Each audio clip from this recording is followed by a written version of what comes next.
¿Cómo le va? Bienvenido. Semana de la Bandera, semana de junio. Invité al profe Cao para hablar de Belgrano. En alguna oportunidad en la escuela primaria me preguntaron cuál era mi prócer preferido. Y los chicos decían todos San Martín. Y yo dije Belgrano. Usted se preguntará, ¿y por qué dijo Belgrano? De esto y otros temas se va a enterar cuando hable Cao aquí en Íntimo y Personal. ¿Por qué Belgrano? ¿Por qué el Día de la Bandera? ¿Por qué Belgrano? Se lo presento.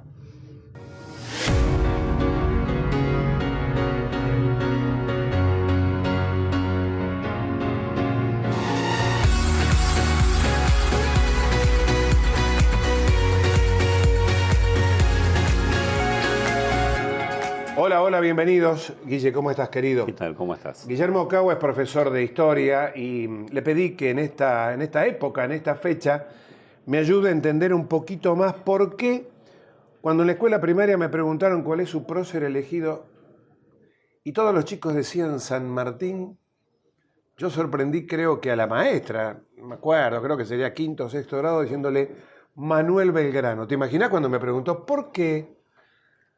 Digo, será por Salta, será por Tucumán, será por la bandera, será por la escarapela, será porque era abogado, será porque se recibió en Salamanca, será porque era el que le hizo las señales el 25 de mayo a los chisperos. ¿Me ayudás? Sí, ¿Por qué pero crees que elegía Belgrano? mirá, yo también lo hubiera elegido, lo sigo eligiendo a Belgrano muchísimo más.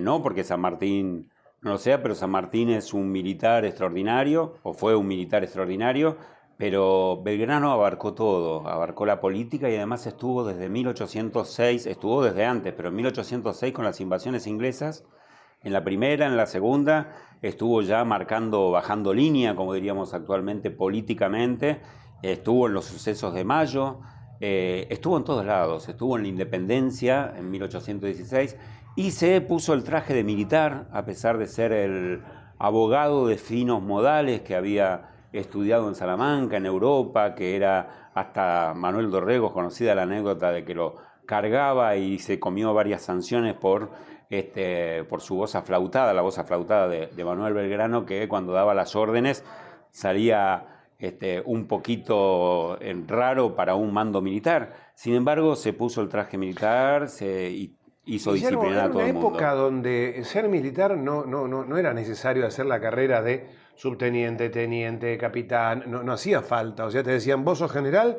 y sos general.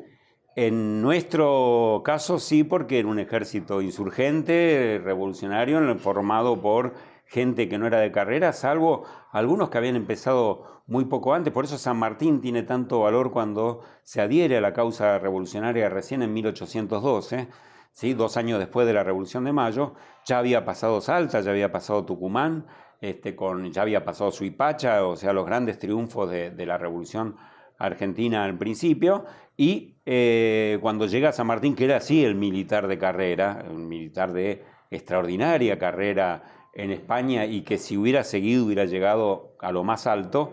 Llegó a lo más alto en América cuando allá fue invadido por Napoleón y decidió venirse para acá. Pero los demás sí, eran nombrados así. Hay 3 cosas de Belgrano que quiero que compartas con los televidentes de Íntimo y Personal. Uno tiene que ver con Rosario, con el Día de la Bandera. No podemos estar hablando de Belgrano sin hablar automáticamente de la bandera.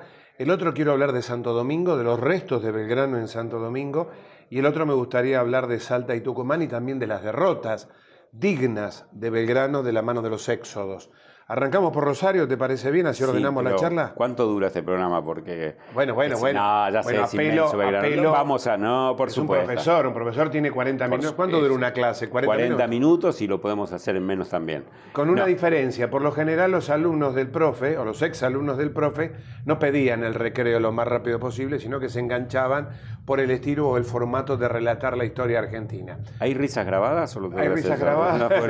No. Si no las hago yo, pero bueno. No. Contame, vamos a empezar por el principio. Belgrano, Rosario, la bandera. Bueno, primero a Belgrano lo mandan a la banda oriental, que era Uruguay, de ahí a la campaña del Paraguay, y cuando vuelve ahí lo mandan a Rosario a defender justamente los avances de las tropas, mejor dicho, de las naves que andaban por el río Paraná incursionando, naves españolas por supuesto. Ahí es donde va creando una serie de baterías. Lo más importante es que los nombres que le ponen a la batería es un enclave militar con algún cañón y algo justamente para defenderse frente a los avances de los barcos que andaban por el Paraná.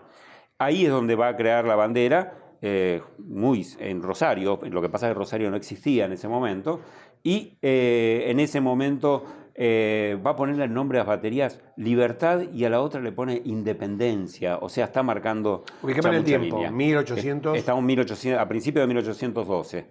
Entonces, ahí es cuando él está en febrero de 1812. El 20 de junio es el día de la muerte de Belgrano, ¿no? En 1820. Pero en 1812, en febrero, 27 de febrero, es cuando él crea la bandera con los colores de Escarapela. Se le envía al triunvirato, y el triunvirato le dice, a través de Bernardino Rivadavia, que era el secretario, le dice: no, destruya esa bandera, no es tiempo para hacer bandera ni para hablar de independencia ni nada. De esto se va a enterar recién Belgrano cuando esté en el norte, que lleva la bandera al norte, lo envían de ahí al norte a hacerse cargo del ejército que había dejado Balcarce y Castelli, el que había triunfado en Suipacha, pero que había sido derrotado en Huaki, en el Alto Perú. Incluso se habló de los colores, que los colores celeste, azul, celeste y blanco eran borbones, ¿no? Claro, venía por el lado de los borbones, pero era el que usaban, por ejemplo, ya los patricios.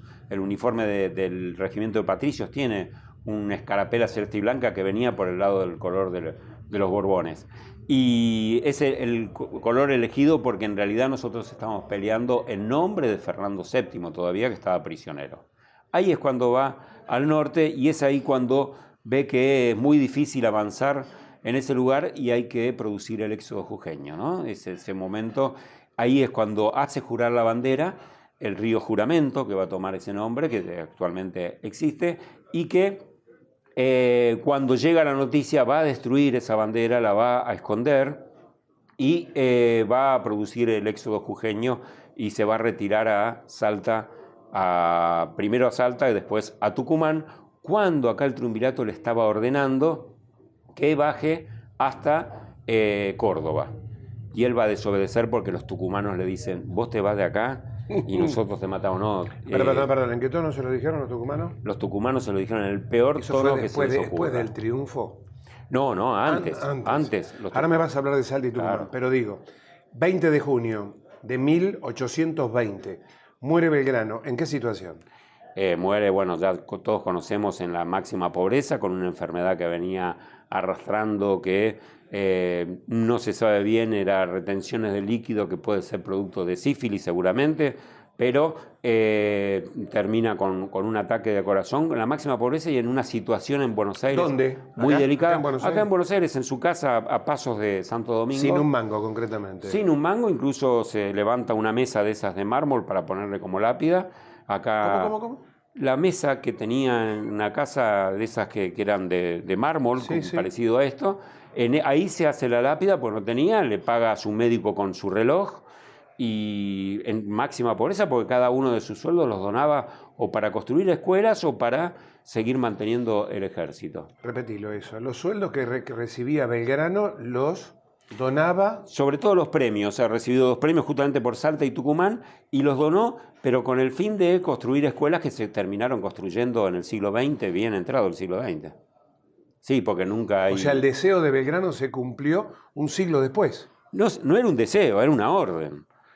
No es una cuestión de deseos o de... Él tampoco quería morir pobre, seguramente. O sea, uno cuando conoce la historia, honor. Cuando uno va conociendo la historia se va dando cuenta por qué estamos como estamos, ¿no es cierto? El general Manuel Belgrano. Vamos a Santo Domingo. Santo Domingo, estamos hablando de Belgrano y defensa. Sí, la iglesia. Usted entra, es una iglesia, hay un patio, allí hay un monumento importante. Allí están los restos del general Manuel Belgrano. Están ahí ahora. Al principio él es enterrado en 1820 en lo que se llama el Campo Santo de las iglesias. Él vivía en esa jurisdicción. Era habitual. No, era hasta 1821 se crea el primer cementerio, y es el de la Recoleta, justamente en las afueras de la ciudad, así que te das cuenta de las dimensiones. Pero él muere en 1820, es enterrado en Santo Domingo, y en 1908, creo que es, no recuerdo exactamente la fecha, es cuando se construye ese mausoleo, también con el aporte de muchos vecinos. Y bueno, se da una anécdota muy tragicómica que pasa mucho con los muertos, que en el momento que se sacan sus restos y se van, los ministros de Defensa y de Educación, creo que eran Joaquín B. González y Riccieri, se roban los dientes de Manuel Belgrano, sí, te querían tener un Pero recuerdo. hay calles en Buenos Aires que llevan el nombre de Joaquín B. González y Autopista Richeri. Cuando se ¿Se descubre... chorearon los dientes de Belgrano? Y cuando se descubre el escándalo lo van a devolver y van a decir, nosotros admiramos tanto a Belgrano que queríamos tener algo que le perteneciera a él, ¿no? Pero bueno, estos Una vergüenza. son... Sí, pero bueno, también han se afanan pasado cartas de tantas San Martín cosas. o de Irigoyen. Bueno, ¿Cierto? Bueno. Le faltan las manos a Perón, el cadáver de Eva Perón fue violado reiteradamente. ¿Estás cómodo? ¿Estás cómodo? Yo estoy bárbaro. ¿Tomaste algo? No, digo, si usted escucha algún ruidito tiene que ver porque estamos en el Petit Colón y obviamente hay muchísima gente en la planta alta. Tenemos imágenes después, como así también de la enseña nacional, porque estamos hablando precisamente del general Manuel Belgrano. Bueno, vamos a Salta y Tucumán. ¿Por qué vos le das tanta importancia a los triunfos de Salta y Tucumán? Bueno, porque fueron, nosotros hablamos antes de San Martín, la única batalla que libró, que fue un combate en realidad en territorio argentino, fue el de San Lorenzo. Después toda su gloria fue en Chile y en Perú. Y en cambio los triunfos de Salta y Tucumán, bueno, territorio bien argentino, y si no se hubiera producido eso que decíamos, primero el éxodo jujeño, que dejar tierra arrasada para que el enemigo no pueda abastecerse, llegar hasta Tucumán. En Tucumán la orden del triunvirato era bajar hasta Córdoba. Los tucumanos le dicen, llegan a venir los españoles de nuevo y nosotros perdemos todo, así que usted, general Belgrano, se queda acá, por favor, y nos dice qué necesita que le armamos todo. Mire, necesito hombres, tropa, plata, dinero, animales, todo. Se lo damos todo, dice. Acá juntamos todo, pero queremos que esto sea territorio de las Provincias Unidas del Sur, del Río de la Plata, y no que siga bajando a Córdoba y esto que caiga en manos de los españoles. ¿Cuánto pasó entre Salta y Tucumán? Tiempo, digo. Meses.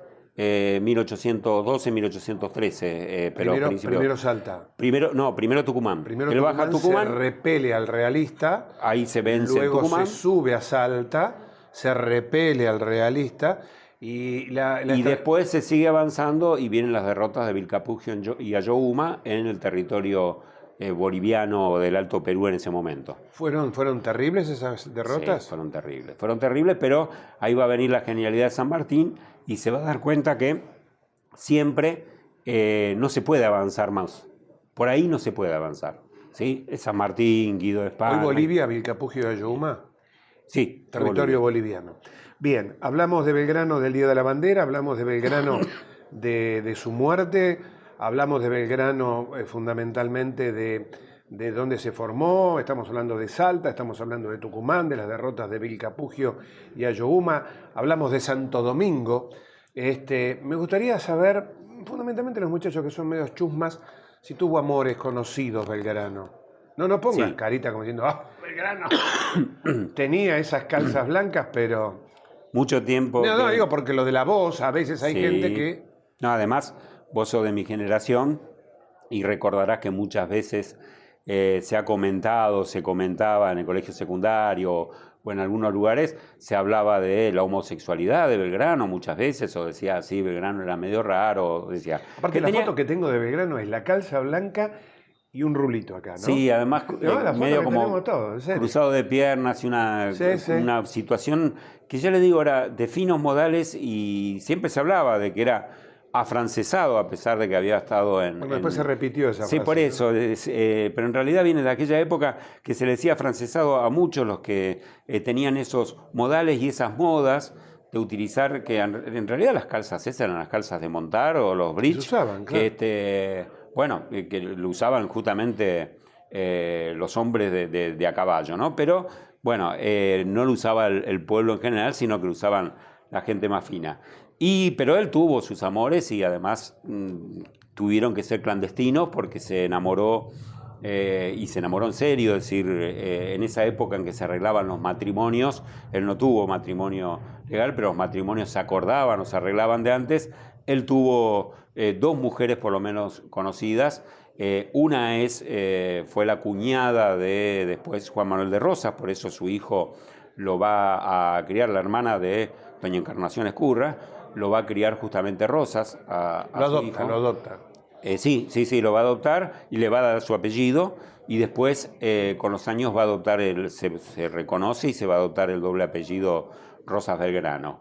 Y la otra mujer es también en Tucumán, que va a tener una hija y que tampoco él la va a reconocer, pero va a escribir montones de cartas porque también esta mujer después la casaron para disimular el embarazo, como aparece muchas veces en la novela. Él no la dejó acompañarla, le dijo, en un momento de revolución no es para que venga una mujer embarazada. Estaba justamente partiendo para Salta y Tucumán, pero bueno, sí, tuvo sus amores y tuvo 2 hijos productos de ese amor. ¿Cuántos libros escribiste? Yo solo 2, lo coordiné y tengo algunos libros de texto también. Yo leí el de los Andes. El de los Andes es San Martín y el cruce de los Andes. Anteriormente, para el bicentenario de la Declaración de la Independencia, escribí justamente el almanaque del Bicentenario, que habla todo del Congreso de Tucumán y que Belgrano tuvo una participación enorme y muchas veces se olvida de eso. Y ahora acabas de publicar, lo presentaste hace poquito en el Colegio Carlos Pellegrini, ¿no? Sí, lo presentamos. Almanaque Histórico Argentino. Esto seguramente va a tener otros tomos, ¿no es cierto? Sí. Esto es 1900, lo maté al camarógrafo porque se lo di vuelta cuando lo estaba por enfocar, 1930-1943. ¿Acá lo pongo? ¿Acá? ¿Así? Ahí está, el Almanaque Histórico Argentino, coordinado por el profe Guillermo Cao, que tiene que ver con una trayectoria de la Argentina muy importante, épocas entre el 30 y el 43. Después va a venir del 43 al 55. Te hago una pregunta. A veces yo tengo que escribir algunas ideas que a veces transmito en televisión o cosas que digo por radio recorriendo la ciudad de Buenos Aires, que vos me ayudás, y a mí me falta tiempo. ¿Cómo haces para escribir tanto, para escribir tantos libros? ¿Cómo te haces tiempo? Porque digo, profesor, docente, familia, ¿cómo haces? Sí, y bueno, es mi espacio, te lo decía o te lo comentaba a veces en algún momento. Cada uno tiene sus espacios, digamos. Algunos le llaman hobby, claro. Algunos le llaman hobby, ir a correr, gimnasio, se enganchan con series. Yo, por ejemplo, no pude engancharme con ninguna temporada de las series y tengo el canal ese. Sí. Bueno, no lo decir Netflix. Sí, o el otro, no importa. No me engancho con la serie, y sí me engancho con leer, escribir, y especialmente cuando fueron los festejos del Bicentenario del 2010, o sea, de 1810, empecé a pensar en el de 1816, en el que siempre hubo un vacío con respecto a la Declaración de Independencia. Siempre fue más importante el 25 de mayo que el 9 de julio. Y ahí me puse a trabajar mucho sobre el Congreso de Tucumán y saqué ese primer libro. Pero, profe, ¿sabes qué pasa? Yo digo, ¿no? Alguna vez vos me enseñaste que uno tiene que tratar como historiador a la hora de transmitir a través de un libro o una producción bibliográfica testimonios y documentos, fundamental. Entonces, no es solamente sentarse en la compu y decir, sí, porque Belgrano era muy afrancesado y la foto, no, vos tenés que ir a buscar el testimonio, sacarle la foto al testimonio.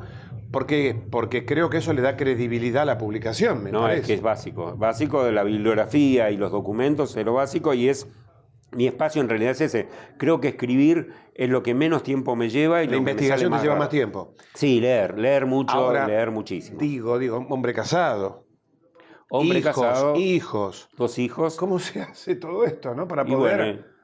Y una familia complicada en el sentido de que mis 2 hijos son discapacitados, así que demanda muchísimo más tiempo de lo que podría ser una familia normal, si bien es una familia tipo, una mujer de oro extraordinaria, Gabriela, que vos también la conocés, y 2 hijos que también los conocés, que con su enfermedad o su padecimiento realmente tiene una polenta que me enseña. ¿Querés hablar de esto? ¿Te molesta hablar de esto? No, para nada. ¿Cuál es el padecimiento? Es un orgullo, ¿no? Es una enfermedad que tardó mucho en diagnosticarse.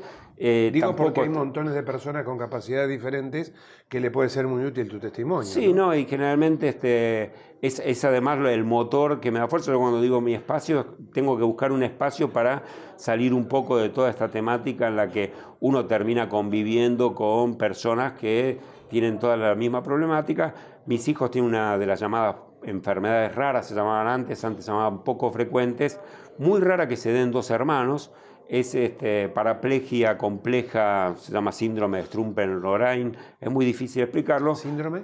De Strumpen-Lorraine. Son un alemán y un francés que descubrieron este síndrome, pero hasta hace algunos años esta expectativa de vida era muy poca y de pronto ahora somos la primera generación, dicho por los médicos esto. Nosotros cuando salimos del Garrahan íbamos a un neurólogo de cabecera, nos dice, no hay en la Argentina pacientes adultos, así que nosotros estamos investigando. ¿Es un varón y una nena? Un varón y una nena, Andrés llaman? y María Belén. ¿Qué edad tiene? O sea, al revés, Belén tiene 31 y Andrés 27. Perdón, Guillermo, ¿cuáles son las características, digo, que se les nota a ellos? Bueno, cuando nacieron tienen un retraso madurativo, tienen problemas de movilidad, vamos descubriendo, porque además pasa eso, ¿no? Se van descubriendo diferentes sintomatologías a medida que pasa el tiempo. Hipoacusia, en mi hijo varón, sordera directamente, porque, bueno, si bien no es profunda, pero es una hipoacusia bastante profunda, están los dos equipados con audífonos, y a los 15 años además les aparece, sin conocerse previamente, la pérdida de movilidad de las piernas, con lo cual terminan los dos en silla de ruedas, con todo lo que eso implica. Acomodar vivienda, claro, además del duelo que uno tiene que hacer porque tiene una pérdida, tiene que adaptar la vida a una situación totalmente diferente que no estaba en los libros. Yo decía, como tenía una expectativa de vida, es todo nuevo. Somos la primera generación de padres que tenemos chicos con una expectativa de vida tan grande, tan larga. Hay la Argentina, Buenos Aires concretamente, para chicos con esta dolencia, ¿está preparada o seguís no? No, digo porque a veces uno ve las rampas, ¿no? Y dice, bueno, ahora sí, ahora está todo solucionado. Digo, la verdad que se hace difícil, ¿no? Digo, desde andar por la calle y más trasladar, que tienen que tener un vehículo especial para que los chicos puedan subir y llevarlos de un lugar para el otro, ¿no es cierto? Bueno, nosotros terminamos entre esas ambiciones que tenemos, o grandes ambiciones más que un gran viaje o alguna cosa por el estilo, es o comprarnos un auto deportivo importante. Bueno, nos hemos comprado prácticamente una camioneta, un furgón, lo hemos adaptado todo, y estamos chochos con eso, estamos contentísimos, felices, porque los chicos viajan sentados en su silla, no corremos el riesgo de moverlo, bueno, pero sin ayuda de ningún tipo. ¿El Estado no ayuda? Y el Estado está muy ausente en ese tipo de cosas. Desgraciadamente, si bien hay mucha propaganda, se invierte demasiado, como siempre, ¿no? Uno ve rampas, pero por ejemplo en mi barrio, yo estoy en la zona de Palermo, todas las esquinas tienen rampas, pero desembocan en un adoquinado que es imposible, no circular con silla de ruedas, con un cochecito de bebé. Ahora los chicos pueden estudiar, pueden desarrollarse. Ellos estudiaron, ya tienen 27, 31 años, mi hijo todavía está en una carrera terciaria, administración de empresas, han podido estudiar, pero siempre en lugares adaptados, siempre en lugares en que tuvieran una adaptación para este tipo de cosas. Muy difícil trabajar, además hay trabas tan insólitas como si uno entra en un trabajo por 6 meses, como hay algunos programas que tienen algunas empresas, fue el caso de mi hijo, pierde toda la obra social que tenía y todo, y cuando tiene que volver hay que hacer todos los trámites, se le caen las prestaciones, unas cosas burocráticas bastante incomprensibles. O como me pasa en mi casa, que no me habilitan todavía el montacarga que tenemos para que puedan subir de una planta a la otra mis hijos, y por una cuestión de esas urbanísticas, qué sé yo, en donde uno ve que se construyen tantos edificios que dice, ¿cómo se puede hacer esto acá? Tiene prohibido hacer una vergüenza. Y yo estoy con trámites y trámites, parece el arbolito famoso aquel. Una vergüenza. Pregunto, ¿tenés idea de cuántos chicos están en la misma situación que tus hijos? ¿En Argentina, digo? Muy pocos, en situación de lo que son enfermedades poco frecuentes, que entran hasta muchísimas, hasta algunos tipos de epilepsia o algunas que son no parecen tan poco frecuentes, pero son difíciles de diagnosticar y son muy difíciles de tratar porque no hay, ya les digo, somos la primera generación con una expectativa de vida tan grande, pero esto pasa en casi todas las discapacidades. Si uno se fija, hasta hace 20 años un chico con síndrome de Down no tenía, y ahora tenemos gente longeva, grande con estos síndromes. Papá y mamá ayudados por terapia, obviamente. Sí, sobre todo los chicos, sí, terapia. Yo particularmente les digo, no, Gaby lo hizo mucho tiempo. Tenemos la terapia de los chicos, sí, de la terapia de los chicos, ellos sí, tienen siempre el apoyo de ese tipo, y la mejor terapia que tenemos es todo lo que hacemos en conjunto con otros papás y otras familias. Vos sabés que participamos en una murga para discapacitados, en una murga para chicos con discapacidad que la hace APEVI, la Asociación para la Espina Bífida e Hidrocefalia, ¿Tiene nombre la murga? Sí, los Rengos del Bajo, y participamos en los carnavales porteños, somos invitados y tenemos clasificamos y todo. La estima, ¿no? La autoestima, el hecho de bailar una murga y convertirse en artistas en el carnaval, o montar un caballo y que vayan sus compañeros y lo vean saltando una valla, aunque sea así de bajita, es una cosa que les ayuda muchísimo. La verdad que te invité para una cosa y me enganché con la otra. Te invité para hablar de Belgrano, del Día de la Bandera, y creo que nos quedamos todos medios, ¿no?, calladitos, porque uno a veces se queja de algunas cosas y está bueno saber qué le pasa al otro para entender un poquito, ¿no?, de por qué se queja. Nos quedan 30 segundos nada más. Si considerás que hay algo que puedas pedir, o que aquellos que estén en una situación parecida a la de tus hijos puedan recurrir, si hay algún mail, alguna dirección, o simplemente comunicarse contigo para guiarlos, lo podemos hacer. Simplemente en Facebook, yo tengo una página personal, Guillermo Máximo Cao. Ahí mucha gente se acerca por Messenger, no solamente por eso, sino a veces por los libros, por consulta de historia. Y la primera pregunta que se hace uno es ¿por qué a mí? Y llegamos a revertirle, decirle ¿por qué a mí no? ¿No? Creo que nos pasa a todos, y todos tenemos problemas con que cualquier son los peores. enfermedad. Con cualquier enfermedad, Con y no cualquier enfermedad también. A veces tenemos problemas de adicciones, problemas de otras cosas que no tienen que ver con eso y son el principal problema. Gracias por tu testimonio, Guillermito. Muchísimas gracias a tu vos mujer y a por tus invitarme. hijos, que son Por supuesto. Andrés y Belén. Andrés, Belén, ahí está papá. Felicitaciones por el libro, gracias por compartirlo de Belgrano. Vamos con toda la familia a la estancia, claro. Vamos bueno. Ahí en la Valle al 900 a disfrutar de la mejor carne de Buenos Aires. Gracias, profe. Muchísimas gracias a vos. 20 de junio, Día de la Bandera, mi prócer preferido, y mucho más con el profe Guillermo Cao. Hasta la semana que viene. Chao.